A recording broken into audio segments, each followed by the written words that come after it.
नमस्कार दोस्तों, आज का जो वीडियो मैं लेके आया हूँ और बहुत ही महत्वपूर्ण लेक्चर है और कॉस्ट अकाउंटिंग का एक टॉपिक जो कल मैंने टॉपिक आपको बताया था उसी का नेक्स्ट चैप्टर में लेके आया हूँ और उसका नाम है मटेरियल कॉस्ट अकाउंटिंग, सामग्री लागत नियंत्रण।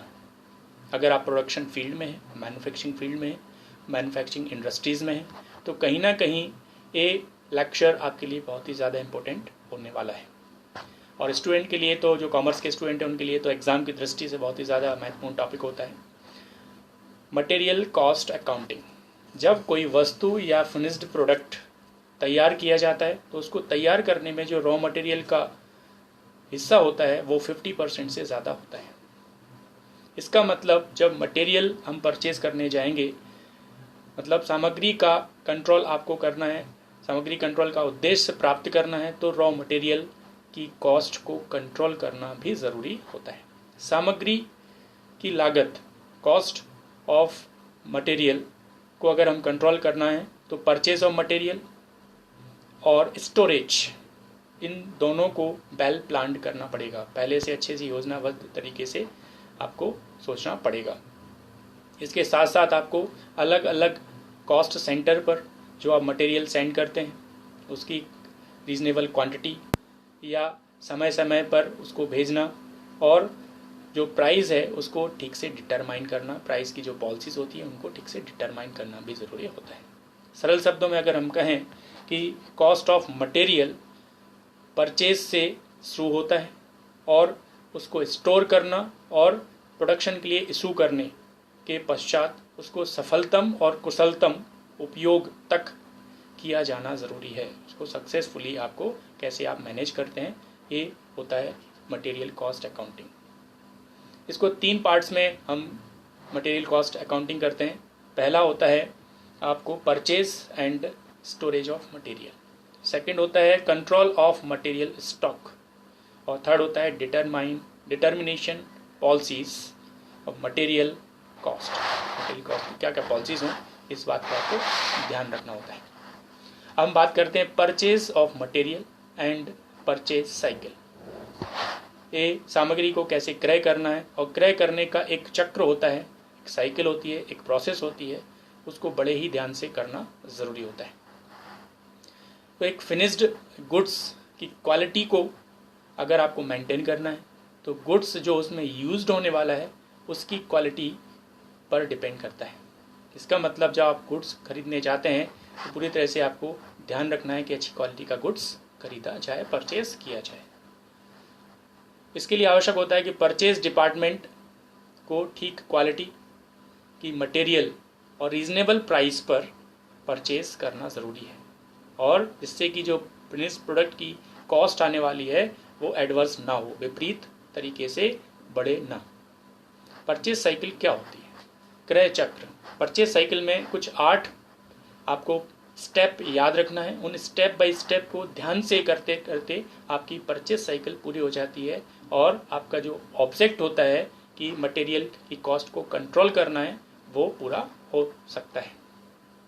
पहला होता है इनिशिएटिंग द परचेज। परचेज को कौन इनिशिएटिव लेगा? तो 3 यहाँ पर लोग होते हैं जो यहाँ पर इनिशिएटिव लेते हैं। पहला होता है स्टोर कीपर। स्टोर कीपर का काम होता है अपना जो भी स्टॉक है उसको पूरा करने के लिए वो परचेज को इनिशिएटिव लेता है। दूसरा होता है प्रोडक्शन प्लानिंग डिपार्टमेंट। जो भी रिसर्च होती है, अनुसंधान होते हैं, डेवलपमेंट्स होते हैं, ये काम करता है प्रोडक्शन प्लानिंग डिपार्टमेंट। दूसरा, कोई नया प्रोडक्ट बनाना है तो उससे रिलेटेड क्या क्या मटेरियल की आवश्यकता होगी वो हमें बताएगा, होता है प्रोडक्शन डिपार्टमेंट। तीसरा होता है प्रोडक्शन डिपार्टमेंट, उत्पादन विभाग। कुछ विशेष मटेरियल प्राप्त करने के लिए ये स्टोर कीपर को यहाँ पर बता सकता है या खरीदने के लिए कह सकता है जो स्टोर कीपर नहीं खरीदता है।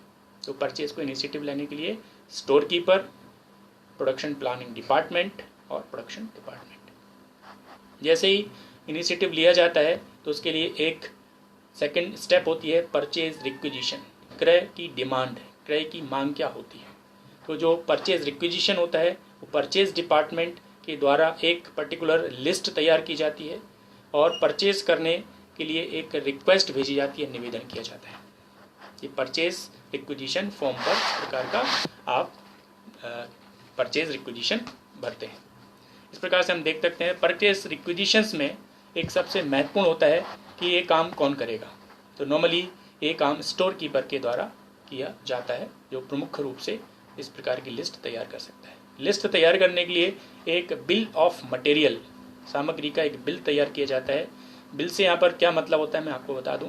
जब किसी डिपार्टमेंट के द्वारा वर्क ऑर्डर भेजा जाता है, काम का कोई आदेश भेजा जाता है, तो सबसे पहले प्लानिंग डिपार्टमेंट उन सब वस्तुओं की एक लिस्ट बनाता है जिनकी आवश्यकता उस ऑर्डर को कंप्लीट करने के लिए आपको लगेगी।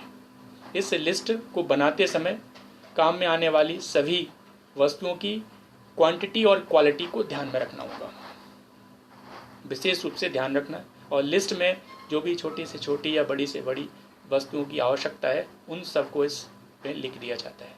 तो ये जो लिस्ट तैयार की जाती है, इसी लिस्ट का नाम होता है बिल ऑफ मटेरियल्स।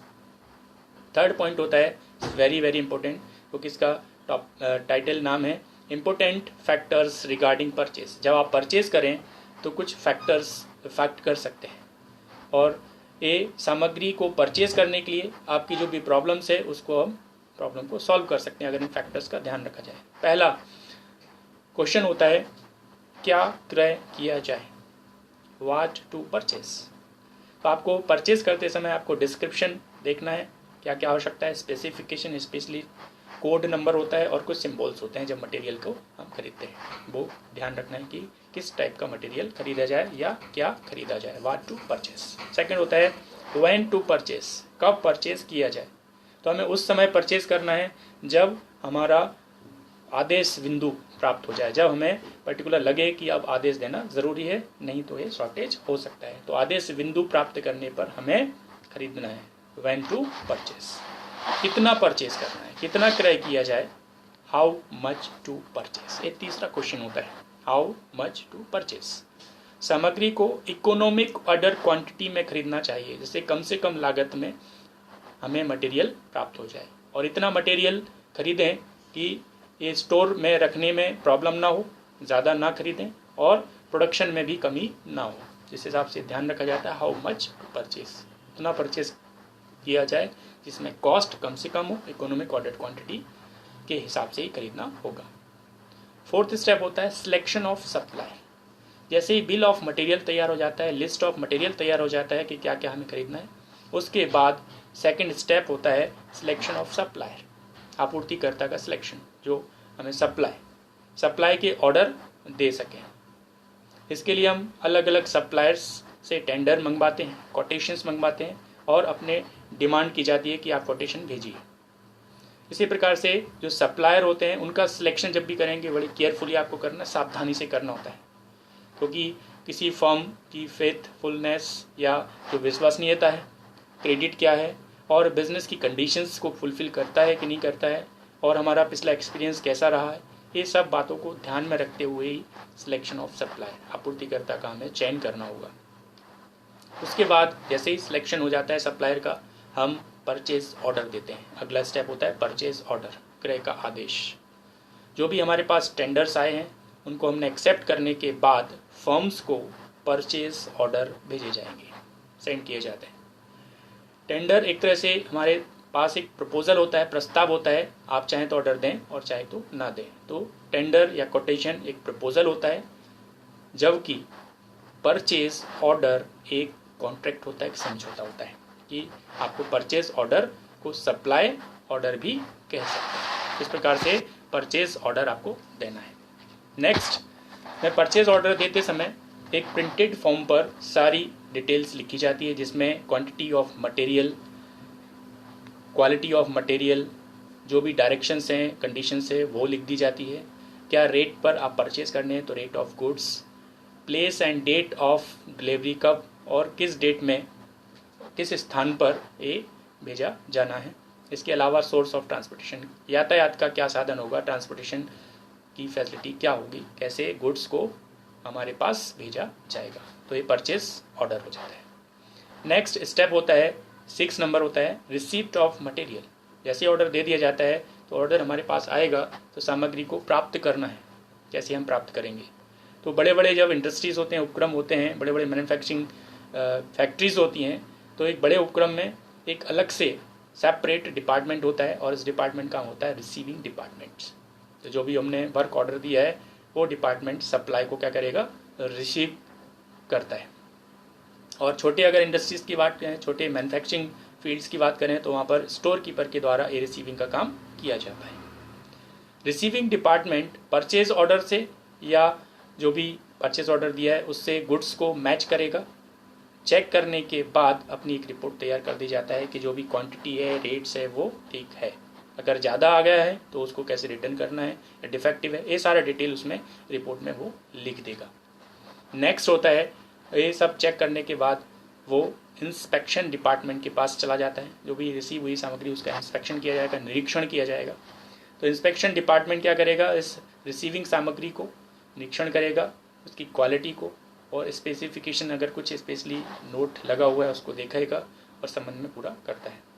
और ये करने के बाद लास्ट स्टेप होता है पेमेंट ऑफ बिल्स और इनवॉइस। फाइनली इसको पेमेंट के लिए इस पेमेंट डिपार्टमेंट को भेज दिया जाता है। तो होता क्या है कि जब सप्लायर से जो इनवॉइस प्राप्त होता है उसको हम स्टोर अकाउंटेंट के पास भेज देते हैं। स्टोर अकाउंटेंट क्या करेगा, जो भी उसके पास भेजा गया है इनवॉइस, उस इनवॉइस को मैच करेगा टेंडर से, परचेज ऑर्डर से, रिसीविंग नोट से।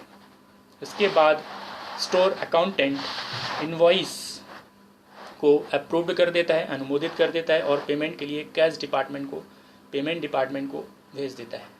पेमेंट डिपार्टमेंट भी अगर उस पर कुछ कैश डिस्काउंट मिलने वाला है, अगर हम उसको टाइम से पेमेंट करते हैं तो टाइम टू टाइम उसको भी वो पेमेंट कर देता है। इस प्रकार से हम देखते हैं कि परचेज की एक साइकिल होती है जो कंप्लीट हो जाती है। तो इसमें 8 पॉइंट्स होते हैं। इनिशिएटिंग द परचेज रिक्विजिशन, जिसमें बिल ऑफ मटेरियल्स तैयार करना होता है।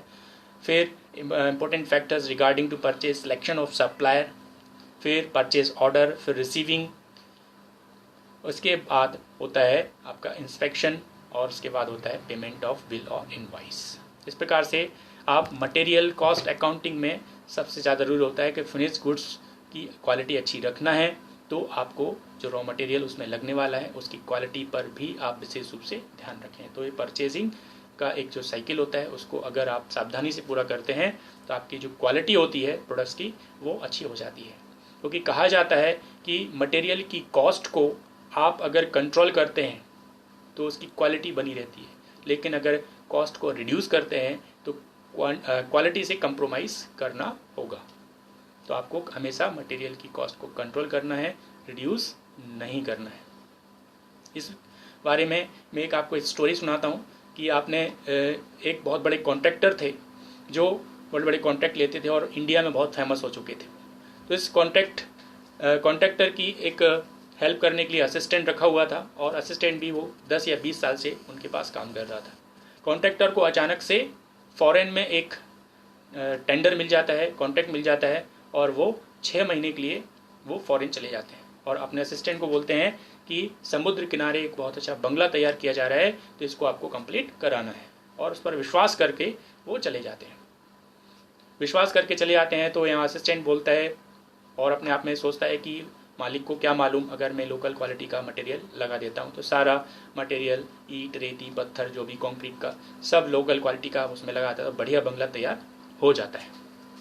तो कहीं ना कहीं बंगला बहुत अच्छा तैयार हो जाता है और 6 महीने बाद जब वो आते हैं तो बड़े खुश होते हैं कि आपने बहुत अच्छे से काम किया और एक पार्टी ऑर्गेनाइज करते हैं। उस पार्टी में अनाउंसमेंट किया जाता है कि मैं परमानेंटली फॉरेन में सेटल होने वाला हूँ और ये हमारे असिस्टेंट हैं और आज से इंडिया के सारे कॉन्ट्रैक्ट ये देखने वाले हैं और मैं इनको ये बंगला गिफ्ट करता हूँ। आप सोचिए कि अगर उसने अच्छी क्वालिटी का मटेरियल यूज़ किया होता तो ये बंगला उसके लिए कितना ज़्यादा यूज़फुल होता। अब वो कुछ कह भी नहीं सकता। इसलिए हमेशा ध्यान रखना, क्वालिटी से कंप्रोमाइज़ अगर आप करते हैं तो कहीं ना कहीं नुकसान आपको हो सकता है, आपका प्रोडक्ट सेल नहीं होगा। तो मोरल इज़ द स्टोरी। तो आज के लिए आपका बहुत बहुत धन्यवाद। आप घर पर रहें, सुरक्षित रहें और कहीं ना कहीं आप चैनल को सब्सक्राइब नहीं किए हैं तो आप सब्सक्राइब करें और लाइक करें और शेयर करें। धन्यवाद।